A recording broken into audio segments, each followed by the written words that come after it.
This is Made for More Living with Johnny Jennings, powered by eXp Realty. Online at madeformoreliving.com. We are back with Heather Shepard in Houston, Texas, and we are going to talk about how to get your home sold if it's an expired or if it's a for sale by owner. But before we do, Matt, you had a burning question. Well, first I wanted to ask real quick because Johnny and I have both been to Dallas, but we haven't been to Houston. Real quickly, how does Houston differ or compare to Dallas? With regard to like the real estate? Anything, yeah. Real estate, the size, weather, things like that. Because there's a lot of folks that have been to Dallas, but they've not been to Houston. Yeah, I've never been to Houston. Okay, so Dallas gets colder than Houston. They have snow more often than we do. We'll have snow like once every few years. And the real estate market, I've heard, is the same as it is in Houston. Like the houses are flying off the market. If they're move-in ready, in great condition, in a good area, they're just flying because there's such low inventory. So That's what I've heard from talking to friends who are realtors in Dallas. But I'm not an expert on Dallas, so don't necessarily quote me on that. But Houston is bigger. Well, one of the reasons that Californians are moving to Texas is because of the politics. They don't like the politics here in California, so they're moving to a more conservative state like Texas. And we heard of one real estate agent who thought it would be a great idea if he told it was in Democrats, or it was in Idaho. He said, hey, if you're a Democrat, I will not charge any fees to sell your home for you to move out of state. So he took kind of a political stance and it paid off for him. He got a lot of phone calls, sold a lot of houses. Not from Democrats, though. From Republicans actually who sided with him and thought, oh, this is a great guy. Do you think it's do you think it's financially advantageous for a real estate agent to take a stance on politics if it would help them grow their business for people who agreed with them? Like, what's your stake? Okay, so I do not talk about politics. I am very private about all of that because I have clients who are anywhere from extremely conservative to just they were very upset when Trump won. And so I have such a wide range of clients that I don't post about anything political on my Instagram. I don't talk about it to anybody because people get so fired up whichever way they voted or whichever issues they feel that I would rather it be just like a business relationship between us. Instead of trying to bring in politics, even if I thought it would benefit me by saying, something like that, I just don't want to be that kind of realtor, because I think for a short amount of time that might give you a boost in your sales. But long term, I just think it's more professional for me just to, be informative about the Houston real estate market and not be on a political side. I'm with you. People, they'll gravitate towards you if they agree with you in that moment, in that instance. And it's almost like a wall goes up between you and them if they think you believe something different. And you see the impact of Elon Musk. He saw a little boost by supporting President Trump, but Tesla has seen a lot of negative impact because he went political. So I think a lot of businesses understand, hey, you have to be apolitical because you want customers from all political spectrums, you know? Exactly. And it's not worth, that doesn't affect, your day-to-day real estate business. And I think it's just better to stay neutral with all of that. You can believe what you want, but just to not advertise it, I think it's just more professional. And that's just my opinion. I like that. More professional. I tend to agree. So expireds and FSBOs. Yes. You said you have a special strategy on that, on working with expired. So realtors listen up, sellers listen up. What is it? Okay, well, I don't know if I would say it's it's a strategy that has worked for me. Okay, so in Houston, I don't know if it's like this in California, but whenever a listing expires, we can see it on our MLS and realtors just start calling and calling and calling. And instead of being one of the million callers that these people are getting, because, they're already, first of all, frustrated that their house didn't sell, it Yep. expired, whether they're mad at their realtor or, it was whatever, because usually it was either priced too high or, it didn't show well, it wasn't marketed well. Those are like the main things that I find are the reasons. But so by calling them, they don't want to talk to you. They're like, I'm getting so many calls. So what I do is I will drop off like a little gift. I have these custom like mini candles and I put them in a little bag with a note and I'll drop it off on their porch and then I'll call them. And, I really try to add like value versus like trying to pitch myself and like how I'm going to get their house sold. And because I feel like that's what everybody is saying. Yeah. But even though I know I could do the best job and get their house sold. And, people really respond well to that. And I will drop off if they say like, oh, I would love to hear more about like the market, or I would love to hear more about like how you rebrand these expired listings. Then I'm like, okay, great. I'm never pushy. I'm just very like matter of fact, like I'm here to help if you need me, like any questions, like no pressure.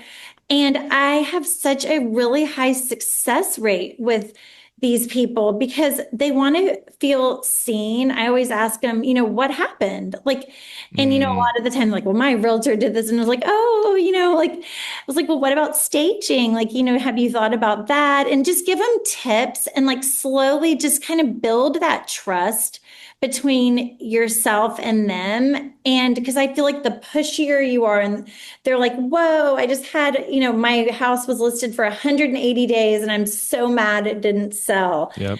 So I think that's a good strategy. So when you drop it off, is it you're not mailing it, you're in person dropping it off? Yeah, in person dropping it off. Do you ring the doorbell or do you just drop it? I've tried that and people don't want you to ring their doorbell.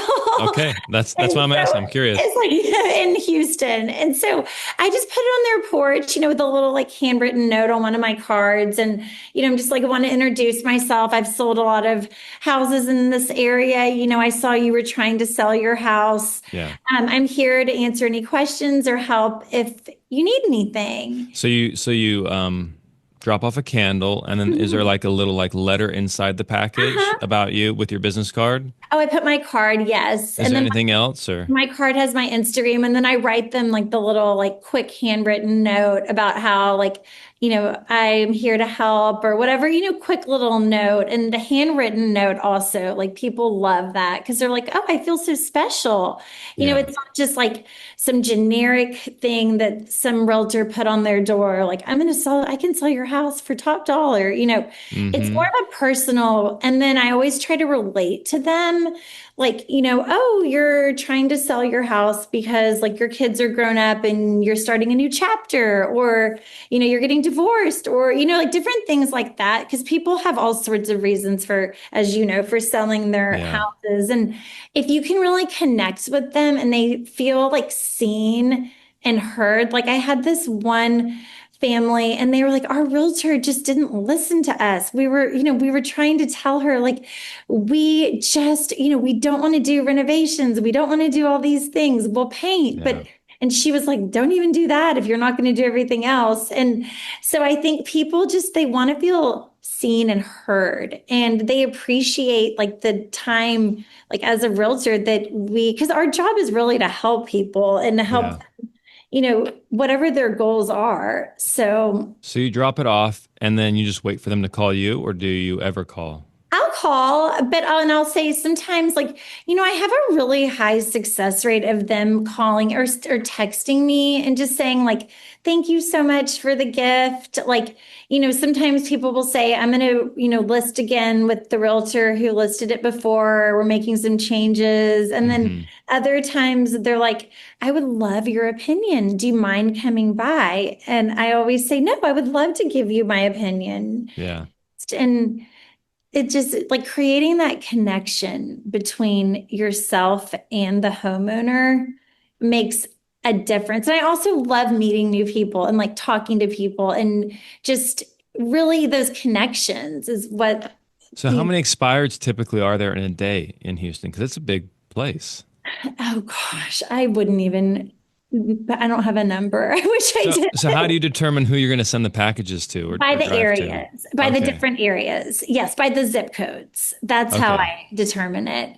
Because Okay. it's so big that I don't like to go like too far, like out of my little area that I try to focus on, because then I can't be the best realtor to those people. Because if it takes me an hour to get to your house and, Yeah.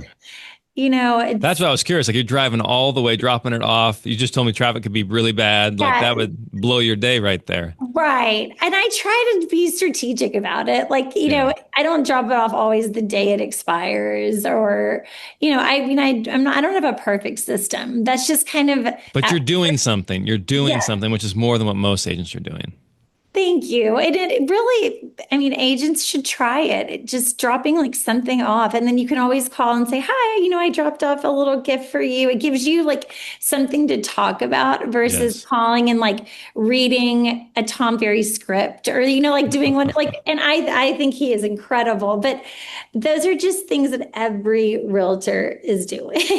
I'm thinking through it right now. I'm thinking, okay, well, how much how much do you think your little packet costs to drop off? Like, Oh, not a lot. Like I have a friend that makes these candles and they're like $2. oh, that's even cooler. You have a friend that makes Yes, them? it's like a local Houston business and she makes them. And I'll have to send y'all one. They smell so good. They're all natural and they have my logo on it and my QR code and on the little Oh, they're label. branded to you even. That's really cool. And I just put them in a little bag I get on Amazon and just a clear plastic bag and tie it. It's probably like $4 total. So $4, people would pay $4 for Facebook leads all day long, Right. but they won't spend $4 on a candle to brighten somebody's day. Exactly. And you can even, you don't even have to drop off a gift. Like even a handwritten note like that, just something more personal. I like that.